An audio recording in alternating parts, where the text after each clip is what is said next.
ਪਿੰਗ ਗਿਰਨ ਚੜ ਜਾਏ,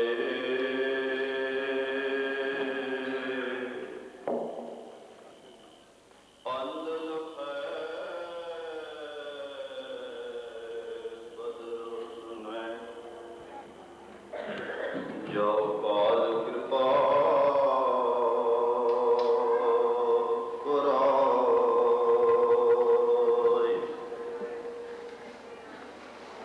ਹਮ ਅਵਗੁਣ ਭਰੇ ਏਕ ਗੁਣ ਨਾਹੀ, ਅੰਮ੍ਰਿਤ ਛਾੜ ਬਿਖੈ ਬਿਖ ਪਾਈ, ਮਾਇਆ ਮੋਹ ਭਰਮ ਪੈ ਭੁੱਲੇ, ਸੁਧ ਦਾਰਾ ਸਿਉ ਪ੍ਰੀਤ ਲਗਾਈ। ਇਕ ਉੱਤਮ ਪੰਥ ਸੁਨਿਓ ਗੁਰ ਸੰਗਤ, ਤਿਹ ਮਲੰਤ ਜਮ ਤਰਾਸ ਮਟਾਈ। ਇਕ ਅਰਦਾਸ ਪਾਠ ਕੀਰਤ ਕੀ, ਗੁਰ ਰਾਮਦਾਸ ਰਾਖੋ ਸਰਣਾਈ। ਇਕ ਅਰਦਾਸ ਪਾਠ ਕੀਰਤ ਕੀ, ਗੁਰ ਰਾਮਦਾਸ ਰਾਖੋ ਸਰਣਾਈ। ਸਨਮਾਨਯੋਗ ਸਾਧ ਸੰਗਤ ਜੀ, ਜੋ ਜੋ ਮਾਈ ਭਾਈ ਸਤਿਗੁਰੂ ਮਹਾਰਾਜ ਜੀ ਦੀ ਪਾਵਨ ਹਜ਼ੂਰੀ ਵਿਖੇ ਹਾਜ਼ਰ ਹੋਏ ਹੋ, ਸਾਰੇ ਦੇ ਸਾਰੇ ਗੁਰੂ ਕਲਗੀਧਰ ਪਾਤਸ਼ਾਹ ਜੀ ਦੀ ਬਖਸ਼ਿਸ਼ ਲੈਣ ਵਾਸਤੇ ਗੁਰੂ ਕੀ ਫਤਿਹ ਬੁਲਾਓ। ਵਾਹਿਗੁਰੂ ਜੀ ਕਾ ਖਾਲਸਾ, ਵਾਹਿਗੁਰੂ ਜੀ ਕੀ ਫਤਿਹ। ਅਤਿਅੰਤ ਹੀ ਪ੍ਰਸੰਨਤਾ ਹੋਈ ਹੈ। ਧੰਨ ਧੰਨ ਗੁਰੂ ਰਾਮਦਾਸ ਮਹਾਰਾਜ ਜੀ ਦਾ ਪਾਵਨ ਪਵਿੱਤਰ ਪ੍ਰਕਾਸ਼ ਦਿਹਾੜਾ ਮਨਾਇਆ ਜਾ ਰਿਹਾ ਹੈ। ਗੁਰੂ ਰਾਮਦਾਸ ਮਹਾਰਾਜ ਜੀ ਦੀ ਮਹਿਮਾ ਵਿੱਚ ਕੀਰਤ ਭੱਟ ਇਹ ਅੱਖਰ ਲਿਖ ਰਹੇ ਹਨ।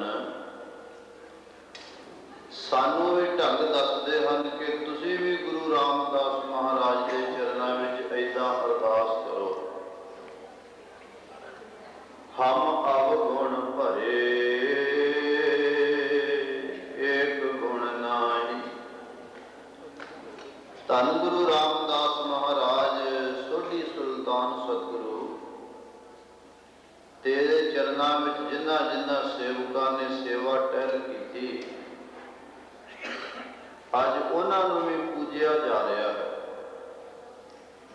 ਜਿਹੜੇ ਅਗਾਂਹ ਉਹਨਾਂ ਦੀ ਸੇਵਾ ਟਹਿਲ ਕਰਦੇ ਨੇ, ਉਹਨਾਂ ਦਾ ਵੀ ਜਗਤ ਵਿੱਚ ਸਨਮਾਨ ਅਤੇ ਸਤਿਕਾਰ ਹੁੰਦਾ। ਸਾਡੇ ਅੰਦਰ ਅਵਗੁਣ ਬੇਸ਼ੁਮਾਰ ਹਨ, ਗੁਣ ਕੋਈ ਵੀ ਨਹੀਂ।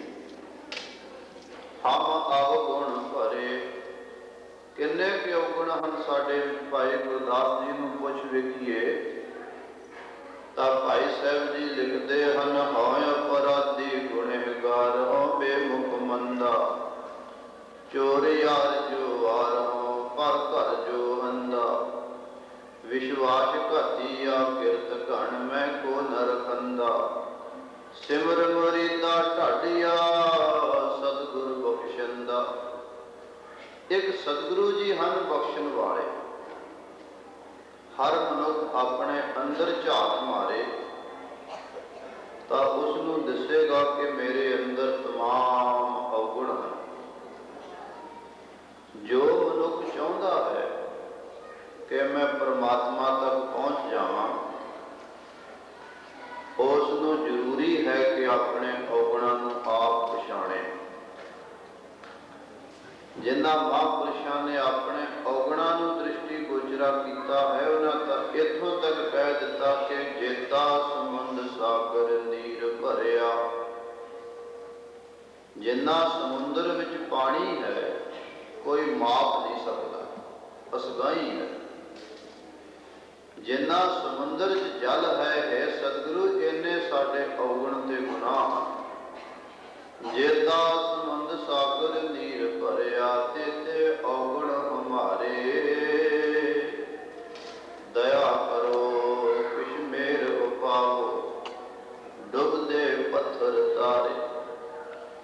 ਸਤਿਗੁਰੂ ਜੀ ਆਪ ਇੰਨੇ ਸਮਰੱਥ ਹੋ ਕਿ ਜੋ ਲੋਕ ਪੱਥਰਾਂ ਦੀ ਤਰ੍ਹਾਂ ਬੋਝਲ ਸਨ, ਉਹਨਾਂ ਨੂੰ ਵੀ ਤੁਸੀਂ ਤਾਰ ਦਿੱਤਾ। ਸਮੁੰਦਰ ਤੋਂ ਪਾਰ ਲੰਘਣ ਦਾ ਸਾਧਨ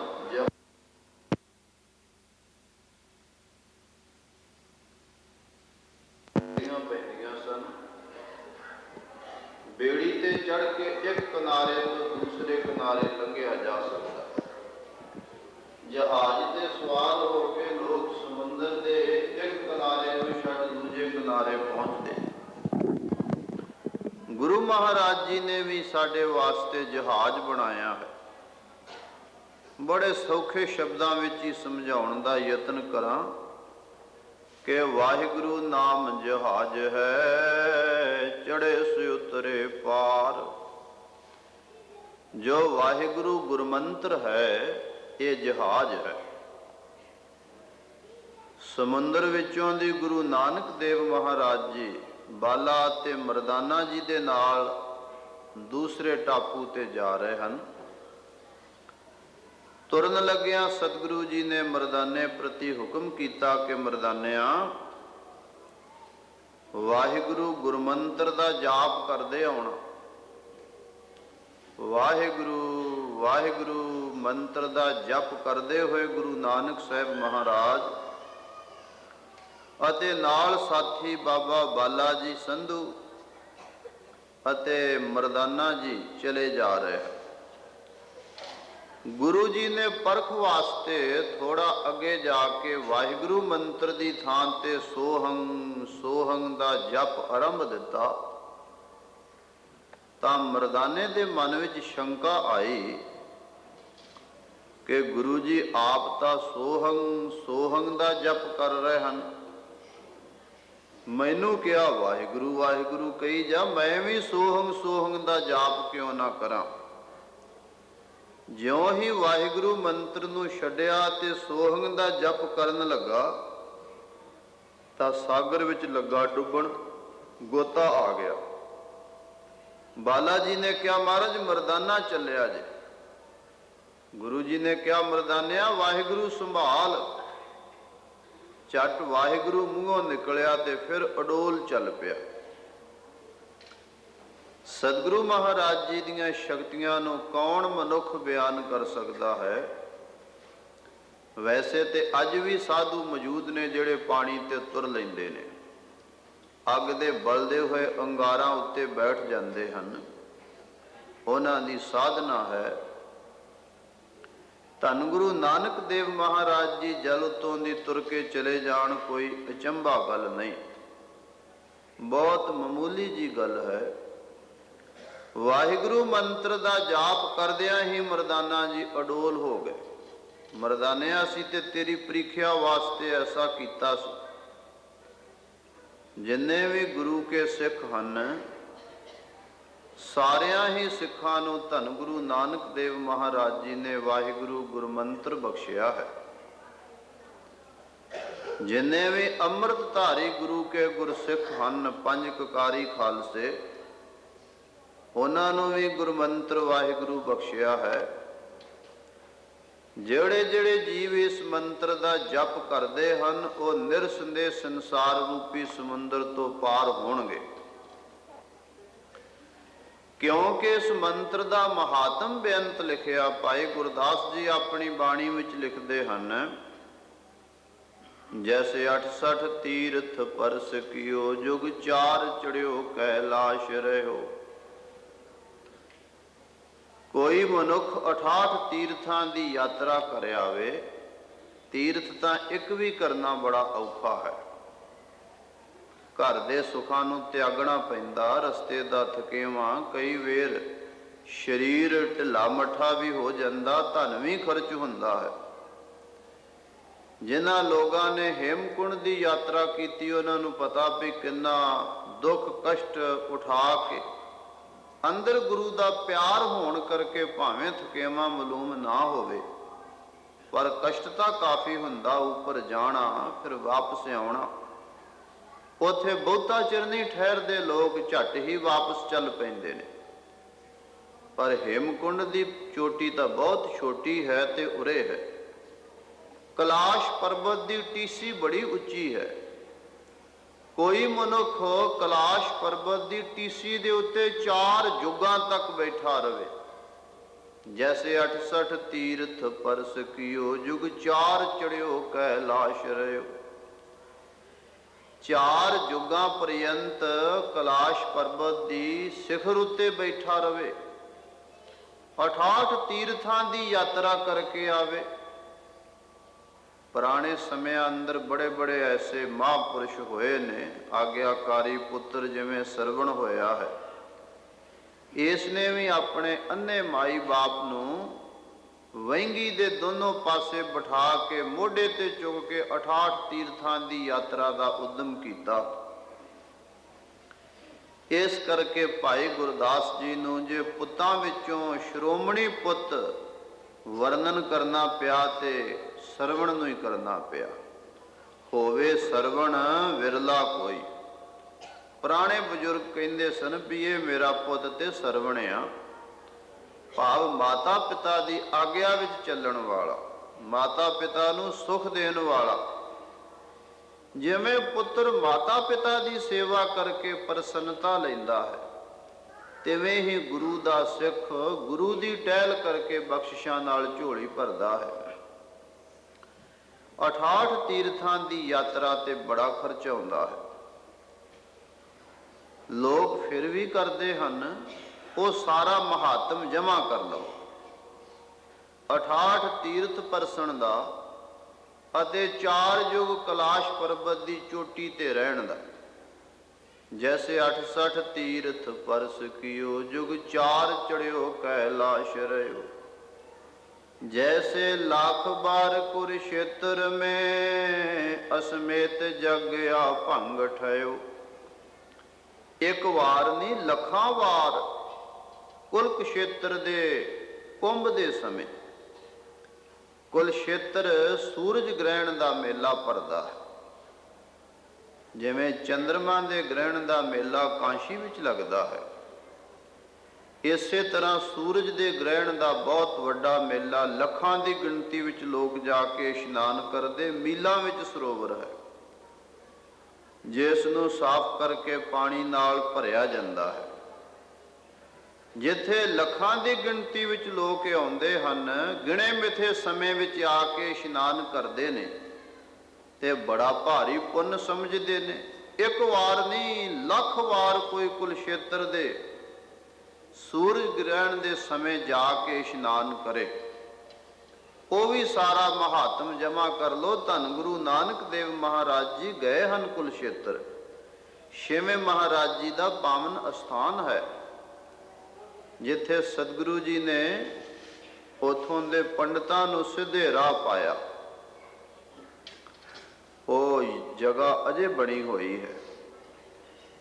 कोई लख वार कुरुक्षेत्र की धरती विच असमेत यज्ञ करे, एक भी असमेत यज्ञ सफल नहीं हुंदा, ਉਹਦੇ ਵਿੱਚ विघन पै जाते ने।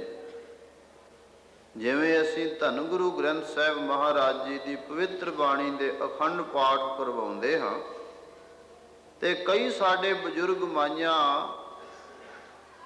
बजुर्ग कह दिंदे हन कि ये ते असमेत यज्ञ हो गया।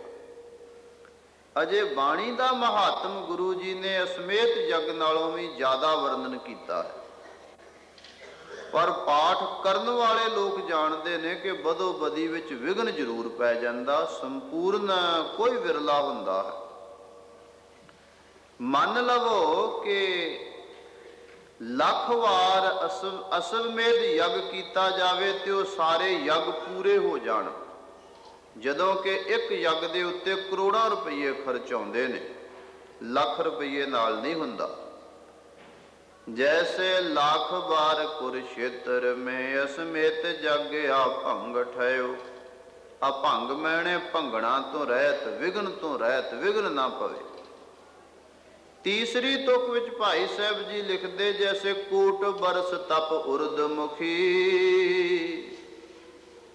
बैसंतर मैं तन दाह दयो। पहले 1000 की गल सी, फिर लख की आई, हुण करोड़ की आ गई।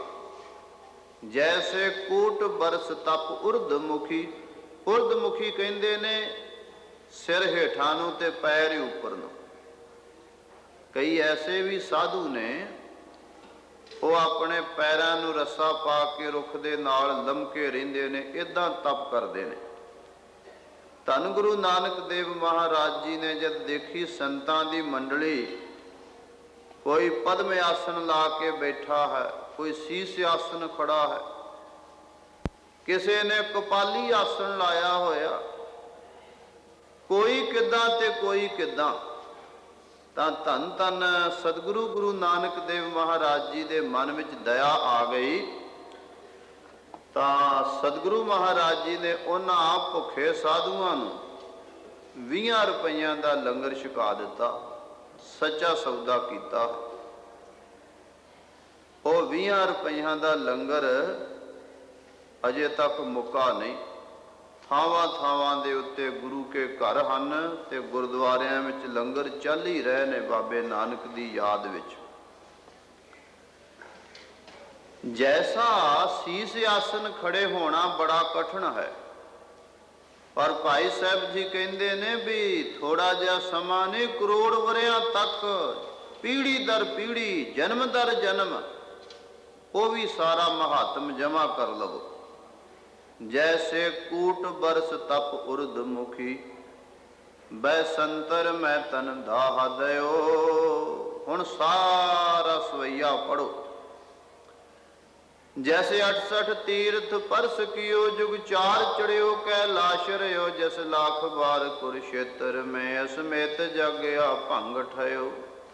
जस कोट बरस तप उर्धमुखी, बै संतर मैं तन दाह दयो। फुन अमृत नाम विशेष इति, जिन एक बार श्री वाहिगुरु कहो।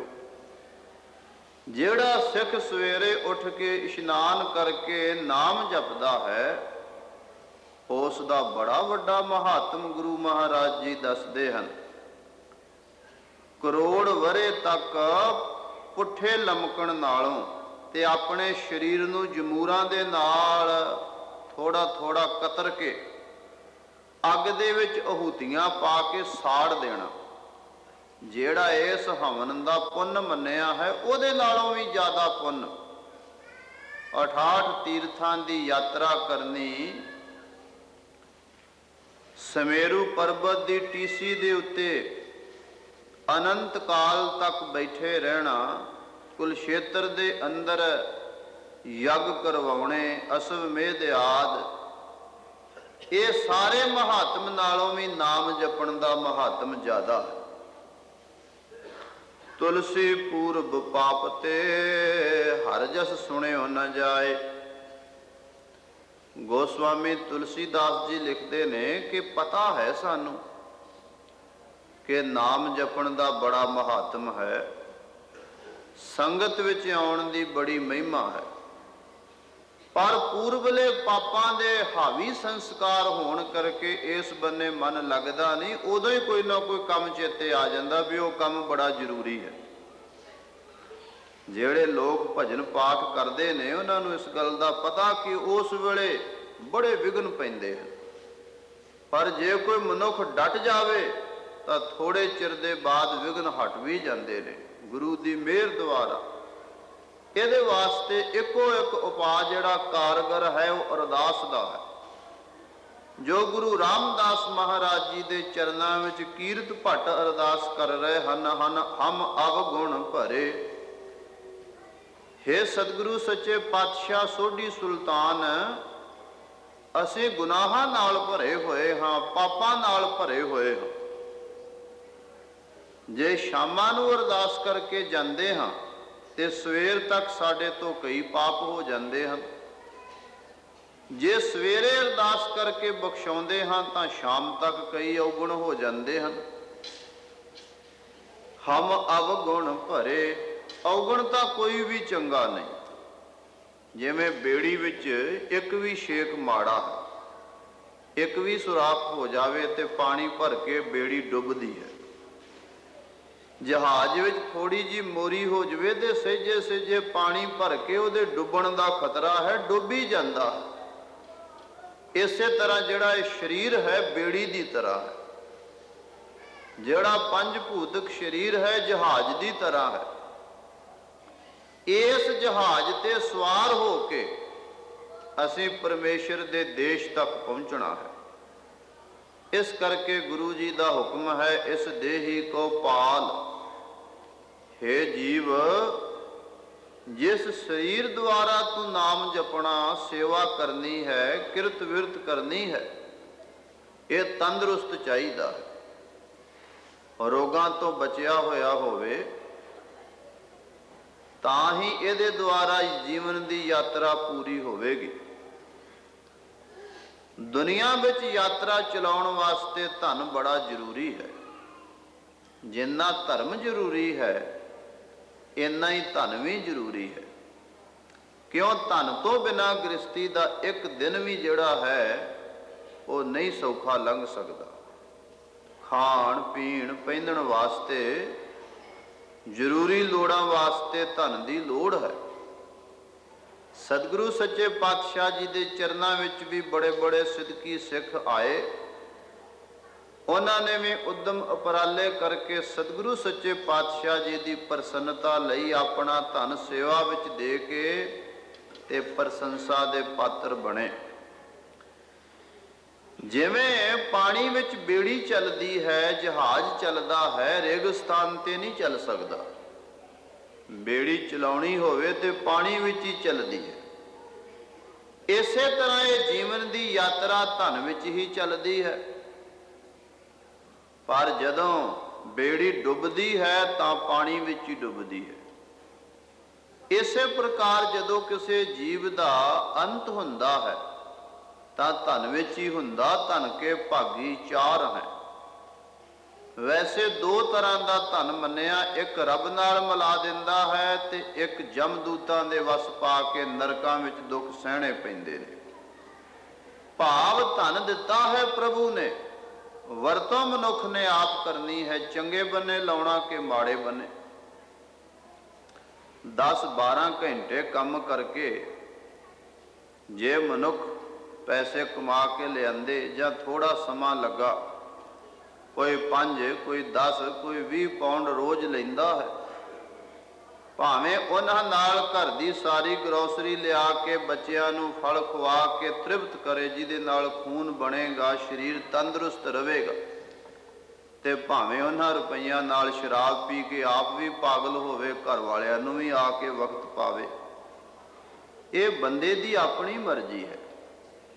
ਕਰਮ ਕਰਨ ਵਾਸਤੇ ਜਿਹੜਾ ਮਨੁੱਖ ਹੈ, ਇਹਨੂੰ ਪ੍ਰਭੂ ਨੇ ਸੁਤੰਤਰਤਾ ਦਿੱਤੀ ਹੈ ਕਿ ਇਹ ਖੇਤ ਦੀ ਨਿਆਈ ਸਰੀਰ ਹੈ, ਇਹਦੇ ਵਿੱਚ ਪਾਪ ਬੀਜੋ ਜਾਂ ਪੁੰਨ ਬੀਜੋ, ਪਰ ਫਲ ਭੋਗਣ ਵਾਸਤੇ ਮਨੁੱਖ ਸੁਤੰਤਰ ਨਹੀਂ। ਜਿਹੜੇ ਜੀਵ ਨੇ ਕਰਮ ਕਰਨੇ ਨੇ, ਉਹਨਾਂ ਕਰਮਾਂ ਦਾ ਫਲ ਇਸ ਨੂੰ ਭੋਗਣਾ ਹੀ ਪੈਣਾ, ਚੰਗਾ ਵੀ ਤੇ ਮਾੜਾ ਵੀ। ਇਸ ਕਰਕੇ ਗੁਰਬਾਣੀ ਵਿੱਚ ਗੁਰੂ ਜੀ ਦੱਸਦੇ ਹਨ ਕਿ ਜਿਤ ਕੀਤਾ ਪਾਈਏ ਆਪਣਾ, ਸਾ ਘਾਲ ਬੁਰੀ ਕਿਉਂ ਘਾਲੀਏ। ਐਸਾ ਕੰਮ ਮੂਲੇ ਨਾ ਕੀਚੈ, ਜਿਤ ਅੰਤ ਪਛੋਤਾਈਐ। ਇਹੋ ਜਿਹੇ ਕੰਮ ਫਿਰ ਕਾਹਨੂੰ ਕਰਨੇ ਜਦੋਂ ਅੰਤ ਨੂੰ ਪਛਤਾਉਣਾ ਪੈਣਾ। ਪਰ ਜਿਹੜੇ ਹੋ ਗਏ ਹਨ ਗੁਨਾਹ ਅਤੇ ਪਾਪ, ਉਹਨਾਂ ਵਾਸਤੇ ਅਰਦਾਸ ਕਰਨੀ ਹੈ। ਅਰਦਾਸ ਦਾ ਢੰਗ ਸਤਿਗੁਰੂ ਜੀ ਏਦਾਂ ਦੱਸਦੇ ਹਨ, ਹਮ ਅਵਗੁਣ ਭਰੇ। ਹੇ ਗੁਰੂ ਰਾਮਦਾਸ ਮਹਾਰਾਜ ਸੋਢੀ ਸੁਲਤਾਨ, ਅਸੀਂ ਗੁਨਾਹਾਂ ਨਾਲ ਭਰੇ ਹੋਏ ਹਾਂ, ਏਕ ਗੁਣ ਨਾਹੀ, ਸਾਡੇ ਵਿੱਚ ਇੱਕ ਵੀ ਗੁਣ ਸਾਬਤ ਨਹੀਂ। ਚੰਗੀ ਤਰ੍ਹਾਂ ਨਿਰਣਾ ਕਰਕੇ ਦੇਖੀਏ ਤੇ ਕੁਝ ਦਿਨਾਂ ਵਾਸਤੇ ਅਸੀਂ ਸੱਚ ਬੋਲਦੇ ਹਾਂ, ਜਿੱਥੋਂ ਸਾਨੂੰ ਲਾਭ ਹੁੰਦਾ ਹੋਵੇ। ਜੇ ਘਾਟਾ ਪੈਂਦਾ ਹੋਵੇ ਤੇ ਅਸੀਂ ਸੱਚ ਵੀ ਤਿਆਗਣ ਵਾਸਤੇ ਤਿਆਰ ਹਾਂ। ਸਤਿਗੁਰੂ ਮਹਾਰਾਜ ਜੀ ਨੇ ਬੇਅੰਤ ਗੁਣ ਦਿੱਤੇ ਹਨ। ਗੁਰੂ ਕੇ ਸਿੱਖ ਨੇ ਸਵੇਰੇ ਉੱਠਣਾ ਇੱਕ ਬਹੁਤ ਵੱਡਾ ਗੁਣ ਹੈ। ਉੱਠ ਕੇ ਇਸ਼ਨਾਨ ਕਰਨਾ ਇਹ ਵੀ ਇੱਕ ਗੁਣ ਹੈ। ਇਸ਼ਨਾਨ ਕਰਕੇ ਨਾਮ ਜਪਣਾ ਇਹ ਵੀ ਇੱਕ ਗੁਣ ਹੈ। ਕਿਰਤ ਕਰਨੀ ਇਹ ਵੀ ਇੱਕ ਗੁਣ ਹੈ। ਤੇ ਕਿਰਤ ਕਰਕੇ ਜੋ ਧਨ ਕਮਾਉਣਾ, ਉਹਦੇ ਵਿੱਚੋਂ ਦਾਨ ਕਰਨਾ ਇਹ ਵੀ ਇੱਕ ਗੁਣ ਹੈ। ਮਨਮੁਖ ਦੇ ਤੇ ਗੁਰਮੁਖ ਦੇ ਲੱਛਣ ਸੰਖੇਪ ਵਿੱਚ ਗੁਰੂ ਜੀ ਨੇ ਇਦਾਂ ਲਿਖੇ ਹਨ ਕਿ 3 ਗੱਲਾਂ ਤੋਂ ਮਨਮੁਖ ਖਾਲੀ ਹੈ, ਜਦੋਂ ਕਿ ਗੁਰਮੁਖ ਵਿੱਚ ਤਿੰਨੇ ਹੀ ਗੁਣ ਭਰਪੂਰ ਹਨ। ਨਾਮ ਦਾਨ ਇਸ਼ਨਾਨ ਨਾ ਮਨਮੁਖ, ਮਨ ਦੇ ਪਿੱਛੇ ਤੁਰਨ ਵਾਲਾ ਮਨੁੱਖ ਨਾ ਤੇ ਇਸ਼ਨਾਨ ਕਰਦਾ ਹੈ, ਨਾ ਨਾਮ ਜਪਦਾ ਹੈ, ਨਾ ਦਾਨ ਕਰਦਾ ਹੈ। ਇਹਦੇ ਵਾਸਤੇ ਯਾਤਰਾ ਕਿੱਥੋਂ ਸ਼ੁਰੂ ਕਰਨੀ ਹੈ? ਸਭ ਤੋਂ ਸੌਖਾ ਹੈ ਦਾਨ ਕਰਨਾ। ਇਸ ਕਰਕੇ ਇੱਥੋਂ ਯਾਤਰਾ ਦਾ ਆਰੰਭ ਹੋਵੇਗਾ। ਕਿਰਤ ਕਮਾਈ ਦੇ ਵਿੱਚੋਂ ਗੁਰੂ ਦੀ ਸਿੱਖੀ ਨੂੰ ਪ੍ਰਚਾਰਨ ਵਾਸਤੇ ਜਾਂ ਗੁਰੂ ਘਰਾਂ ਦੀ ਸੇਵਾ ਵਾਸਤੇ ਆਪਣਾ ਧਨ ਦੇਣਾ, ਉਸ ਦਾ ਜਦੋਂ ਪੁੰਨ ਜਾਗੇਗਾ ਤੇ ਫਿਰ ਇਹ ਮਨੁੱਖ ਇਸ਼ਨਾਨ ਕਰਨ ਲੱਗੇਗਾ। ਜਦੋਂ ਹੋਰ ਮਹਾਤਮ ਜਮਾ ਹੋਵੇਗਾ ਤੇ ਸੈਂਕੜੇ ਪੁੰਨ ਇਸ ਦੇ ਫਲੀਭੂਤ ਹੋਣਗੇ, ਫਿਰ ਇਹ ਮਨੁੱਖ ਨਾਮ ਜਪਣ ਲੱਗੇਗਾ, ਬਾਣੀ ਪੜਨ ਲੱਗੇਗਾ, ਗੁਰੂ ਕੀ ਸੰਗਤ ਵਿੱਚ ਆਉਣ ਲੱਗ ਪਵੇਗਾ। ਬਸ ਜਿਹੜਾ ਮਨੁੱਖ ਸੰਗਤ ਦੇ ਸੰਪਰਕ ਵਿੱਚ ਆ ਗਿਆ, ਗੁਰੂ ਜੀ ਨੇ ਫੈਸਲਾ ਦੇ ਦਿੱਤਾ, ਸਮਝੋ ਉਹ ਤਰ ਗਿਆ। ਸਤ ਸੰਗਤ ਮਿਲੇ ਸੋ ਤਰਿਆ। ਜਿਹੜਾ ਸਤਸੰਗੀ ਬਣ ਗਿਆ, ਅੱਜ ਨਹੀਂ ਤੇ ਕੱਲ, ਕੱਲ ਨਹੀਂ ਤੇ ਪਰਸੋਂ, ਉਹਨੇ ਤਾਰੀ ਜਾਣਾ। ਜਿਹੜਾ ਜਹਾਜ਼ ਵਿੱਚ ਬੈਠ ਗਿਆ, ਉਹਨੇ ਪਹੁੰਚ ਹੀ ਜਾਣਾ ਜਿਹਨੇ ਟਿਕਟ ਲੈ ਲਈ ਹੈ। ਇਸੇ ਤਰ੍ਹਾਂ ਜਿਨ੍ਹਾਂ ਨੇ ਟਿਕਟਾਂ ਲੈਣੀਆਂ ਨੇ, ਗੁਰੂ ਕਲਗੀਧਰ ਪਾਤਸ਼ਾਹ ਜੀ ਦਾ ਹੁਕਮ ਹੈ ਸਾਨੂੰ ਕਿ ਪੀਓ ਪੌਲ ਖੰਡੇ ਧਾਰ, ਹੋਏ ਜਨਮ ਸੁਹੇਲਾ। ਵਾਹੋ ਵਾਹੋ ਗੋਬਿੰਦ ਸਿੰਘ ਆਪੇ ਗੁਰ ਚੇਲਾ। ਧੰਨ ਗੁਰੂ ਗੋਬਿੰਦ ਸਿੰਘ ਮਹਾਰਾਜ ਜੀ ਨੇ ਖੰਡੇ ਬਾਟੇ ਦਾ ਅੰਮ੍ਰਿਤ ਛਕਾਇਆ ਹੈ ਸਾਨੂੰ, ਤੇ ਹੁਕਮ ਦਿੱਤਾ। ਪਹਿਲੇ ਚਰਨ ਪੌਲੀਏ ਸਿੱਖ ਹੁੰਦੇ ਸਨ ਧੰਨ ਗੁਰੂ ਤੇਗ ਬਹਾਦਰ ਮਹਾਰਾਜ ਜੀ ਤੱਕ, ਸਗੋਂ ਦਸਮ ਮਹਾਰਾਜ ਜੀ ਦੇ ਉਸ ਦਿਨ ਤੱਕ ਜਿਸ ਦਿਨ ਅੰਮ੍ਰਿਤ ਸੰਚਾਰ ਹੋਇਆ ਅਨੰਦਪੁਰ ਦੀ ਧਰਤੀ ਵਿੱਚ। ਜਿਨ੍ਹਾਂ ਨੇ ਸਿੱਖ ਬਣਨਾ ਹੁੰਦਾ ਸੀ, ਉਹ ਗੁਰੂ ਮਹਾਰਾਜ ਜੀ ਦੇ ਚਰਨ ਧੋ ਕੇ ਚਰਨਾਮਤ ਪੀ ਲੈਂਦੇ ਸਨ। ਮਹਿਮਾ ਪ੍ਰਕਾਸ਼ ਵਿੱਚ ਇੱਕ ਕਥਾ ਆਈ ਹੈ। ਸਰੂਪ ਦਾਸ ਜੀ ਭੱਲਾ ਲਿਖਦੇ ਹਨ, ਨਿਜ ਚਰਨ ਪਖਾਰ ਗਾਗਰੇ ਧਰਾ, ਕਿ ਧੰਨ ਗੁਰੂ ਗੋਬਿੰਦ ਸਿੰਘ ਮਹਾਰਾਜ ਜੀ ਨੇ ਅਨੰਦਪੁਰ ਦੀ ਧਰਤੀ ਤੇ ਸੋਹਣੇ ਸਿੰਘਾਸਣ ਤੇ ਬੈਠੇ ਹਨ ਗੁਰਦੇਵ, ਅਤੇ ਸਿੰਘਾਂ ਨੇ ਇੱਕ ਬਾਟਾ ਲਿਆ ਕੇ ਚਰਨਾਂ ਵਿੱਚ ਰੱਖਿਆ ਤੇ ਗੜਵੇ ਨਾਲ ਜਲ ਪਾਇਆ ਤੇ ਗੁਰੂ ਗੋਬਿੰਦ ਸਿੰਘ ਮਹਾਰਾਜ ਜੀ ਦੇ ਚਰਨ ਪੈਰ ਗੋਡਿਆਂ ਤੱਕ ਧੋਤੇ ਮਲ ਕੇ। ਉਹ ਜਿਹੜਾ ਚਰਨਾਂ ਵਾਲਾ ਅੰਮ੍ਰਿਤ ਸੀ, ਕਾਲੇ ਸਨ ਕਿ ਸਾਨੂੰ ਚੂੜਾ ਮਿਲ ਜਾਵੇ, ਤੇ ਉਸ ਜਲ ਦੇ ਛਕਣ ਨਾਲ ਸਾਡੇ ਕੁਆੜ ਖੁੱਲ ਜਾਣਗੇ, ਤਿੰਨਾਂ ਲੋਕਾਂ ਦੀ ਸੋਝੀ ਹੋ ਜਾਵੇਗੀ, ਅਸੀਂ ਜੰਮਣ ਮਰਨ ਤੋਂ ਰਹਿਤ ਹੋ ਜਾਵਾਂਗੇ। ਸਤਿਗੁਰੂ ਜੀ ਨੇ ਹੁਕਮ ਇਹ ਕੀਤਾ ਕਿ ਇਹ ਜਿਹੜਾ ਚਰਨਾਮਤ ਹੈ ਗਾਗਰ ਵਿੱਚ ਪਾ ਦਿਓ। ਨਿਜ ਚਰਨ ਪਖਾਰ ਗਾਗਰੇ ਧਰਾ, ਗਾਗਰ ਵਿੱਚ ਪਾ ਦਿੱਤਾ। ਉਹਦਾ ਢੱਕਣ ਬੰਦ ਕਰਕੇ 3 ਤਾਲੇ ਮਾਰ ਕੇ ਸੀਲ ਮੋਹਰ ਲਾ ਦਿੱਤੀ। ਸਿੱਖ ਹੈਰਾਨ ਸਨ ਕਿ ਮਹਾਰਾਜ ਅਸੀਂ ਤੇ ਆਏ ਹੀ ਅੰਮ੍ਰਿਤ ਛਕਣੇ ਆ, ਅਸੀਂ ਤੇ ਆਏ ਹੀ ਤੁਹਾਡੇ ਚਰਨਾਂ ਦਾ ਅੰਮ੍ਰਿਤ ਲੈਣ ਵਾਸਤੇ ਦੂਰਾਂ ਤੋਂ ਮੰਜ਼ਲਾਂ ਮਾਰ ਕੇ। ਖੰਡੇ ਕੀ ਪਹਲ ਹੁਕਮ ਫਰਮਾਇਆ। ਸਤਿਗੁਰੂ ਗੁਰੂ ਕਲਗੀਧਰ ਪਾਤਸ਼ਾਹ ਜੀ ਨੇ ਕਿਹਾ, ਅੱਜ ਤੋਂ ਲੈ ਕੇ ਅਸੀਂ ਚਰਨਾਮਤ ਨੂੰ ਸੀਲ ਕਰ ਦਿੱਤਾ ਹੈ। ਹੁਣ ਸਾਡਾ ਕੋਈ ਵੀ ਅੰਮ੍ਰਿਤਧਾਰੀ ਜਿਹੜਾ ਸਿੱਖ ਹੈ, ਉਹ ਕਿਸੇ ਨੂੰ ਚਰਨ ਧੋ ਕੇ ਨਹੀਂ ਪਿਆਵੇਗਾ, ਸਗੋਂ ਖੰਡੇ ਬਾਟੇ ਦਾ ਅੰਮ੍ਰਿਤ ਬਣਾ ਕੇ 5 ਸਿੰਘ ਧੰਨ ਗੁਰੂ ਗ੍ਰੰਥ ਸਾਹਿਬ ਜੀ ਦੀ ਹਜ਼ੂਰੀ ਵਿੱਚ ਛਕਾਉਣਗੇ। ਜਿਨ੍ਹਾਂ ਨੇ ਸਿੱਖ ਬਣਨਾ ਉਹ ਅੰਮ੍ਰਿਤ ਛਕੋ। ਬਾਕੀ ਅੰਮ੍ਰਿਤ ਦੀ ਕਥਾ ਤੁਸੀਂ ਕਈ ਵਾਰ ਸੁਣੀ ਹੈ, ਆਉਣ ਵਾਲੇ ਸਮੇਂ ਅੰਦਰ ਆਪਾਂ ਵਿਚਾਰ ਕਰਾਂਗੇ। ਹਮ ਅਵਗੁਣ ਭਰੇ ਏਕ ਗੁਣ ਨਾਹੀ। ਹੇ ਸਤਿਗੁਰੂ, ਅਸੀਂ ਗੁਨਾਹਾਂ ਨਾਲ ਭਰੇ ਹੋਏ ਹਾਂ, ਸਾਰੇ ਹੀ ਪਾਪ ਸਾਡੇ ਅੰਦਰ ਹਨ, ਗੁਣ ਇੱਕ ਵੀ ਨਹੀਂ। ਅੰਮ੍ਰਿਤ ਛਾੜ, ਅਸੀਂ ਅੰਮ੍ਰਿਤ ਨਹੀਂ ਛਕਦੇ। ਅਸੀਂ ਅੰਮ੍ਰਿਤ ਵਰਗਾ ਪਿਆਰਾ ਤੇ ਮਿੱਠਾ ਨਾਮ ਨਹੀਂ ਜਪਦੇ। ਅਸੀਂ ਅੰਮ੍ਰਿਤ ਰੂਪ ਬਾਣੀ ਦਾ ਪਠਣ ਪਾਠਣ ਨਹੀਂ ਕਰਦੇ, ਅੰਮ੍ਰਿਤ ਰੂਪ ਬਾਣੀ ਨੂੰ ਛੱਡ ਦਿੱਤਾ ਹੈ। ਕਈ ਲੋਕ ਪਹਿਲਾਂ ਜਦੋਂ ਕੋਈ ਬਿਪਤਾ ਬਣੀ ਸੀ ਉਦੋਂ ਬਾਣੀ ਪੜ੍ਹਦੇ ਸੀ, ਸੁਖਮਣੀ ਦਾ ਪਾਠ ਜਾਂ ਹੋਰ ਕੋਈ ਬਾਣੀ। ਜਦੋਂ ਬਿਪਤਾ ਟਲ ਗਈ ਉਦੋਂ ਬਾਣੀ ਵੀ ਨਾਲ ਹੀ ਟਲ ਜਾਂਦੀ ਹੈ, ਛੱਡ ਦਿੰਦੇ ਹਨ। ਪਰ ਸਿੱਖਾਂ ਵਿੱਚ ਉਹਨਾਂ ਦੀ ਗਿਣਤੀ ਹੁੰਦੀ ਹੈ ਵੀ ਦੁੱਖ ਆਵੇ ਜਾਂ ਸੁੱਖ ਆਵੇ, ਬਾਣੀ ਨੂੰ ਲਗਾਤਾਰ ਜਪੀ ਜਾਣਾ, ਪੜ੍ਹੀ ਜਾਣਾ। ਅੰਮ੍ਰਿਤ ਛਾੜ ਬਿਖੈ ਬਿਖ ਖਾਈ। ਹੇ ਮਹਾਰਾਜ, ਬਿਖ ਕਹੀਏ ਯੈਰ, ਅਸੀਂ ਯੈਰ ਖਾਂਦੇ ਆ। ਅੰਮ੍ਰਿਤ ਰੂਪ ਤੇਰਾ ਜਸ ਤਾਂ ਕਰਦੇ ਨਹੀਂ, ਪਰ ਚੁਗਲੀਆਂ ਕਰਦੇ ਆ, ਨਿੰਦਿਆ ਕਰਦੇ ਆ, ਉਹ ਯੈਰ ਖਾਂਦੇ ਆ। ਜੋ ਵਿਸ਼ੇ ਵਿਕਾਰਾਂ ਨਾਲ ਭਰੀ ਹੋਈ ਬਾਣੀ ਹੈ ਉਹ ਬੋਲਦੇ ਹਾਂ। ਮੇਰੇ ਮੋਹਨ ਸਰਵਣੀ ਇਹ ਨ ਸੁਣਾਏ। ਹੇ ਮੇਰੇ ਮਾਲਕ ਵਾਹਿਗੁਰੂ, ਮੇਰੇ ਤੇ ਰਹਿਮਤ ਕਰੀ, ਇਹਨਾਂ ਕੰਨਾਂ ਵਿੱਚ ਗੰਦੇ ਗੀਤ ਨਾ ਪੈਣ, ਇਹਨਾਂ ਕੰਨਾਂ ਵਿੱਚ ਅਸਤ ਵਿਅਸਤ ਗੱਲਾਂ ਨਾ ਆ ਕੇ ਪ੍ਰਵੇਸ਼ ਕਰ ਜਾਣ, ਇਹਨਾਂ ਕੰਨਾਂ ਵਿੱਚ ਬਾਣੀ ਦਾ ਹੀ ਪ੍ਰਵੇਸ਼ ਹੋਵੇ। ਪਰ ਆਪਣਾ ਦੁੱਖ ਦੱਸ ਰਹੇ ਹਨ, ਸਾਨੂੰ ਢੰਗ ਸਿਖਾ ਰਹੇ ਹਨ ਕਿ ਹੇ ਸਤਿਗੁਰੂ, ਸਾਡੇ ਅੰਦਰ ਗੁਣ ਇੱਕ ਵੀ ਨਹੀਂ। ਅੰਮ੍ਰਿਤ ਤੋਂ ਅਸੀਂ ਵਾਂਝੇ ਹਾਂ ਤੇ ਬਿਖ ਰੂਪੀ ਜ਼ਹਿਰ, ਸ਼ਰਾਬ ਜਿਹੜੀ ਕੌੜੀ ਹੈ ਉਹ ਸਾਨੂੰ ਮਿੱਠੀ ਲੱਗਦੀ ਹੈ। ਅੰਮ੍ਰਿਤ ਕੌੜਾ ਵਿਖਿਆ ਮੀਠੀ, ਸਾਖਤ ਕੀ ਬਿਦ ਨੈਨੋ ਡੀਠੀ। ਮਾਇਆ ਮੋਹ ਭਰਮ ਪੈ ਭੁੱਲੇ। ਮਾਇਆ ਦੇ ਮੋਹ ਵਿੱਚ ਐਸੇ ਅਸੀਂ ਗਲਤਾਨ ਹੋ ਗਏ ਹਾਂ, ਭਰਮ ਦੇ ਵਿੱਚ ਐਸਾ ਸਾਡਾ ਮਨ ਭੁੱਲ ਗਿਆ ਹੈ। ਸੁਧ ਦਾ ਰਾਸਿਓ ਪ੍ਰੀਤ ਲਗਾਈ। ਸੁਤ ਮੈਣੇ ਪੁੱਤਰ ਤੇ ਦਾਰਾ ਮੈਣੇ ਇਸਤਰੀ। ਜੇ ਇੱਕ ਬੰਦਾ ਅੰਮ੍ਰਿਤ ਛਕਣ ਲਈ ਤਿਆਰ ਹੁੰਦਾ, ਨਾਮ ਜਪਣ ਲਈ, ਤੇ ਦੂਸਰਾ ਨਹੀਂ ਤਿਆਰ ਹੁੰਦਾ। ਕਈ ਵਾਰ ਮਨੁੱਖ ਸੋਚਦਾ ਵੀ ਕੁੜੀਆਂ ਮੁੰਡਿਆਂ ਦਾ ਵਿਆਹ ਵੀ ਕਰਨਾ, ਕਿਤੇ ਇਹੋ ਜਿਹੇ ਨਾ ਲੋਕ ਟੱਕਰ ਜਾਣ, ਇਸ ਕਰਕੇ ਅਸੀਂ ਅੰਮ੍ਰਿਤ ਨਹੀਂ ਛਕਦੇ। ਇਹ ਢਿੱਲੇ ਮੱਠੇ ਲੋਕਾਂ ਦਾ ਲੱਛਣ ਹੈ। ਜਿਹੜੇ ਚੜ੍ਹਦੀ ਕਲਾ ਵਾਲੇ ਸਿੱਖ ਨੇ, ਗੁਰੂ ਆਪੇ ਹੀ ਉਹਨਾਂ ਦੇ ਸੰਯੋਗ ਜੋੜ ਦਿੰਦਾ ਹੈ। ਪੁੱਤਰ ਦਾ ਮੋਹ, ਪੁੱਤਰ ਨਾਲ ਪਿਆਰ ਤੇ ਕਰਨਾ ਹੈ। ਕਿਉਂ? ਪਰਮੇਸ਼ਰ ਦੀ ਦਾਤ ਜਾਣ ਕੇ, ਇਸਤਰੀ ਪ੍ਰਭੂ ਵੱਲੋਂ ਮਿਲੀ ਹੋਈ ਅਰਧੰਗੀ ਜਾਣ ਕੇ। ਜਿਵੇਂ ਗੱਡੀ ਦੇ ਦੋ ਪਹੀਏ ਨੇ, ਇਸੇ ਤਰ੍ਹਾਂ ਇਸਤਰੀ ਤੇ ਪੁਰਸ਼ ਦਾ ਜੋੜ ਹੈ।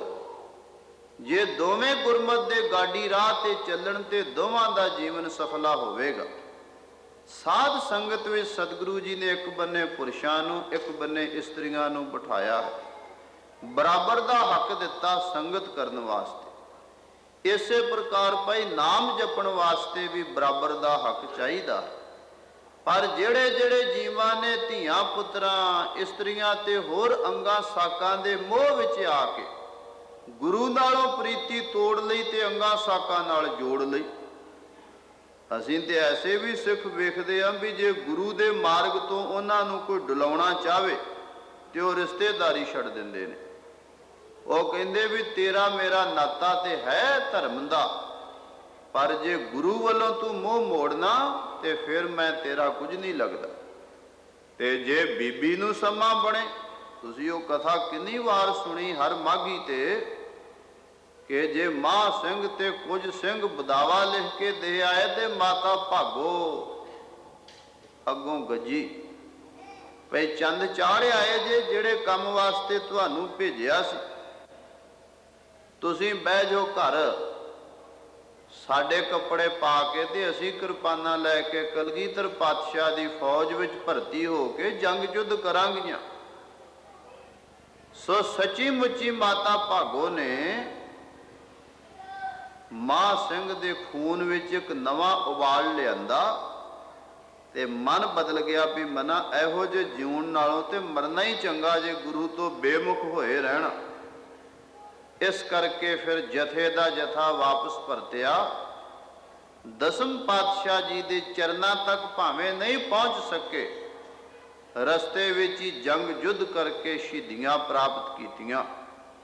ਅੰਤਲੇ ਦਮਾਂ ਤੇ ਧੰਨ ਗੁਰੂ ਗੋਬਿੰਦ ਸਿੰਘ ਮਹਾਰਾਜ ਜੀ ਨੇ ਆਪ ਆ ਕੇ ਆਪਣੇ ਪੁੱਤਰਾਂ ਦੀ ਬਾਹ ਫੜੀ, ਪੱਟ ਦੇ ਉੱਤੇ ਸਿਰ ਰੱਖਿਆ, ਮੰਗ ਲਾ ਵੀ ਜੋ ਮੰਗਣਾ ਮਹਾਂ ਸਿੰਘ। ਮਹਾਰਾਜ ਕੁਝ ਨਹੀਂ ਮੰਗਣਾ, ਟੁੱਟੀ ਗੰਢ ਦਿਓ, ਲਿਖਿਆ ਬਦਾਵਾ ਪਾੜ ਦਿਓ।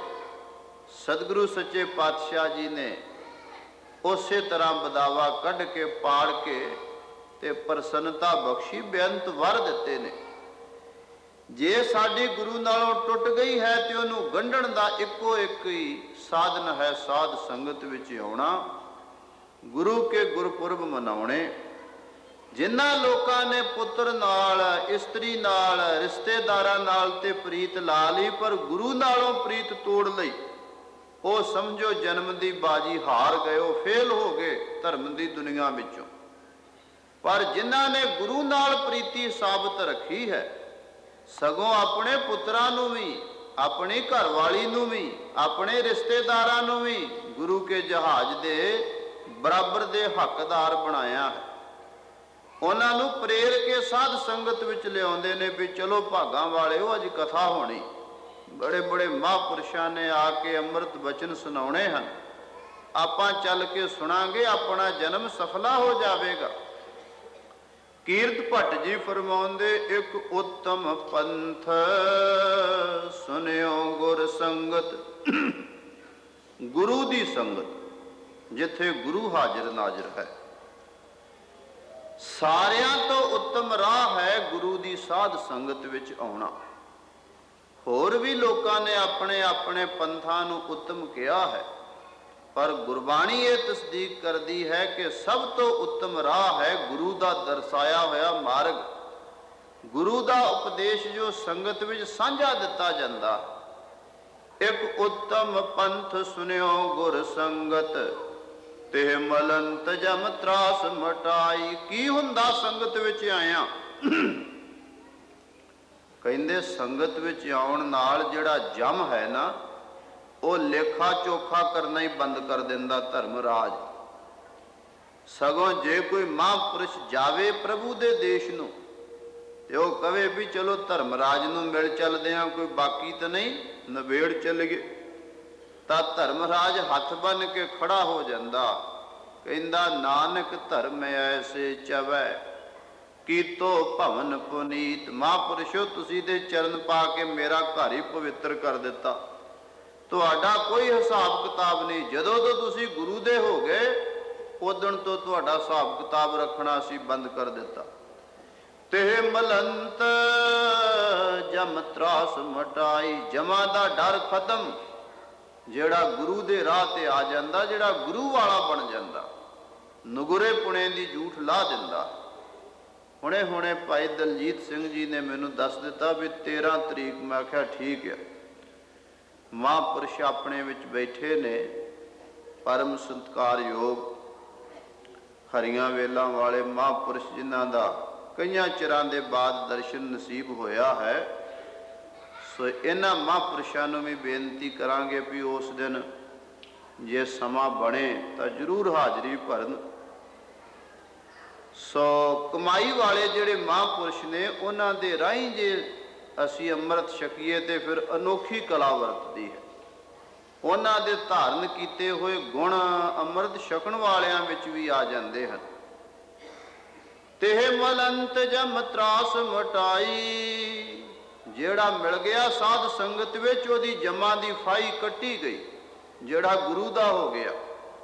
ਇੱਕ ਅਰਦਾਸ ਭਾਟ ਕੀਰਤ ਕੀ। ਕੀਰਤ ਭੱਟ ਦੀ ਇੱਕ ਅਰਦਾਸ ਹੈ, ਇੱਕ ਮਿੰਨਤ ਹੈ, ਇੱਕ ਅਰਜ਼ੋਈ ਹੈ। ਉਹ ਅਰਜ਼ੋਈ ਕੀ ਹੈ? ਅਸੀਂ ਵੀ ਰਲ ਕੇ ਉਹ ਅਰਦਾਸ ਕਰਨੀ ਹੈ। ਇੱਕ ਅਰਦਾਸ ਭਾਟ ਕੀਰਤ ਕੀ, ਗੁਰ ਰਾਮਦਾਸ ਰਾਖੋ ਸਰਣਾਈ। ਧੰਨ ਗੁਰੂ ਰਾਮਦਾਸ ਸੋਢੀ ਸੁਲਤਾਨ ਸਤਿਗੁਰੂ, ਜਿਨ੍ਹਾਂ ਦਾ ਅੱਜ ਪਾਵਨ ਪਵਿੱਤਰ ਪ੍ਰਕਾਸ਼ ਦਿਹਾੜਾ ਮਨਾਇਆ ਜਾ ਰਿਹਾ ਹੈ। ਸ੍ਰੀ ਅੰਮ੍ਰਿਤਸਰ ਸਾਹਿਬ ਵਿੱਚ ਬੜੀਆਂ ਰੌਣਕਾਂ ਹਨ। ਸਾਰੀ ਰਾਤ ਕੀਰਤਨ ਦਰਬਾਰ ਹੁੰਦਾ ਹੈ। ਦੂਰਾਂ ਦੂਰਾਂ ਤੋਂ ਸਿੱਖ ਸੰਗਤਾਂ ਪਹੁੰਚਦੀਆਂ ਹਨ। ਫਿਰ ਕਈ ਦਿਨ ਲਗਾਤਾਰ ਪ੍ਰੋਗਰਾਮ ਚੱਲਦੇ ਹਨ। ਉਹ ਨਜ਼ਾਰਾ ਵੇਖਣ ਵਾਲਾ ਜਿਨ੍ਹਾਂ ਨੂੰ ਨਸੀਬ ਹੋਇਆ ਹੈ। ਅੱਜ ਬਾਹਰਲੇ ਦੇਸ਼ਾਂ ਵਿੱਚ ਵੀ ਉਹ ਨਜ਼ਾਰੇ ਵੇਖਣ ਨੂੰ ਦਿਸ ਰਹੇ ਹਨ। ਥਾਵਾਂ ਥਾਵਾਂ ਦੇ ਉੱਤੇ ਗੁਰੂ ਕੇ ਘਰ ਬਣ ਰਹੇ ਹਨ। ਘਰ ਘਰ ਅੰਦਰ ਧਰਮਸਾਲ, ਫਿਰ ਉਹਨਾਂ ਧਰਮਸਾਲਾਂ ਵਿੱਚ ਗੁਰੂ ਕੀ ਪਵਿੱਤਰ ਬਾਣੀ ਦੇ ਅਖੰਡ ਪਾਠਾਂ ਦੇ ਪ੍ਰਵਾਹ, ਕਥਾ, ਕੀਰਤਨ, ਸੇਵਾ ਦੇ ਕੁੰਭ ਲੱਗੇ ਹੋਏ ਹਨ। ਸੋ ਸਤਿਗੁਰੂ ਸੱਚੇ ਪਾਤਸ਼ਾਹ ਮਿਹਰਾਂ ਵਰਤਾਉਣ। ਧੰਨ ਗੁਰੂ ਰਾਮਦਾਸ ਸੋਢੀ ਸੁਲਤਾਨ ਸਤਿਗੁਰੂ, ਜਿਨ੍ਹਾਂ ਦੇ ਗ੍ਰਹਿ ਵਿਖੇ ਵੀ ਗੁਰੂ ਦਾ ਹੀ ਜਨਮ ਹੋਇਆ।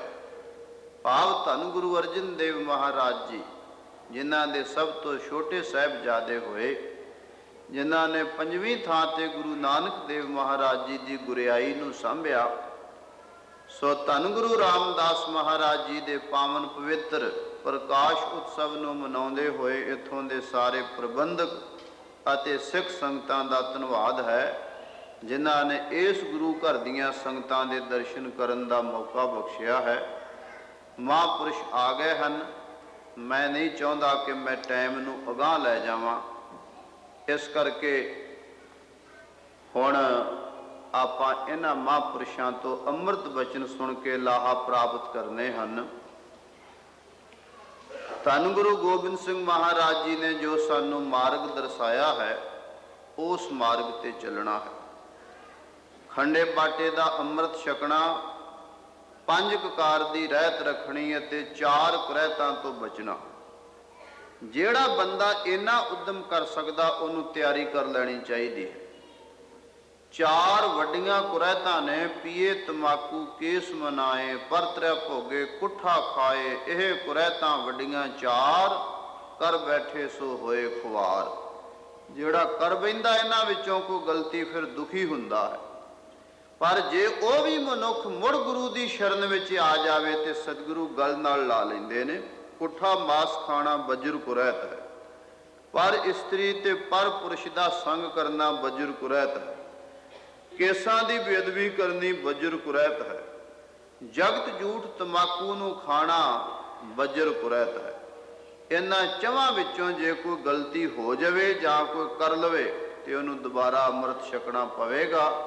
ਸਤਿਗੁਰੂ ਸੱਚੇ ਪਾਤਸ਼ਾਹ ਜੀ ਉਸ ਦੇ ਸਾਰੇ ਪਾਪਾਂ ਨੂੰ ਮੇਟ ਕੇ ਅਗਾਂਹ ਵਾਸਤੇ ਉਸ ਨੂੰ ਆਪਣੇ ਦਲ ਵਿੱਚ ਭਰਤੀ ਕਰ ਲੈਂਦੇ ਹਨ, ਆਪਣੀ ਸੰਗਤ ਵਿੱਚ ਰੱਖ ਲੈਂਦੇ ਹਨ।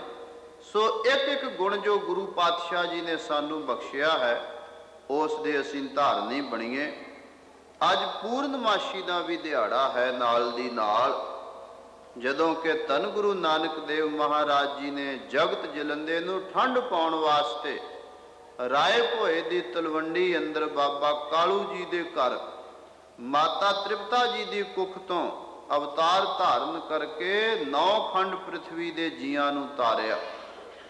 ਕਲ ਕੇ ਸਭ ਦੁੱਖ ਨਿਵਾਰਨ ਕੋ ਪਵਤਾਰਨ ਕੋ ਜਗ ਭੀਤਰ ਆਏ।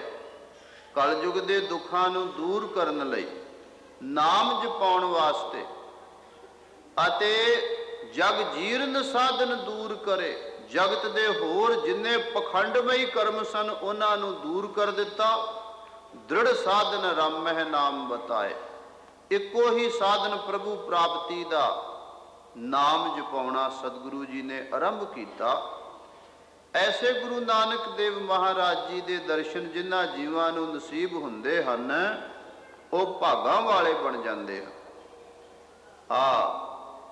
1 ਮਹੀਨੇ ਤੱਕ ਕਰੀਬਨ ਧੰਨ ਗੁਰੂ ਨਾਨਕ ਸਾਹਿਬ ਜੀ ਦਾ ਅਗਲੀ ਪੂਰਨਮਾਸ਼ੀ ਨੂੰ ਪਾਵਨ ਪ੍ਰਕਾਸ਼ ਦਿਹਾੜਾ ਸਾਰੀ ਦੁਨੀਆ ਵਿੱਚ ਜਿੱਥੇ ਜਿੱਥੇ ਗੁਰੂ ਕੇ ਸਿੱਖ ਹਨ ਮਨਾਇਆ ਜਾ ਰਿਹਾ ਹੈ। ਸਾਰੀਆਂ ਸੰਗਤਾਂ ਸ਼ਰਧਾ ਭਾਵਨਾ ਨਾਲ ਮਨਾਉਂਦੀਆਂ ਹਨ ਅਤੇ ਇੱਕ ਇੱਕ ਗੁਰੂ ਜੀ ਦਾ ਉਪਦੇਸ਼ ਆਪਣੇ ਹਿਰਦੇ ਵਿੱਚ ਵਸਾ ਕੇ ਆਪਣੇ ਜਨਮ ਦੀ ਸਫਲਤਾ ਲੋੜਦੀਆਂ ਹਨ। ਸੋ ਆਓ ਹੁਣ ਆਪਾਂ ਮਹਾਂਪੁਰਸ਼ਾਂ ਤੋਂ ਅੰਮ੍ਰਿਤ ਬਚਨ ਸੁਣੀਏ।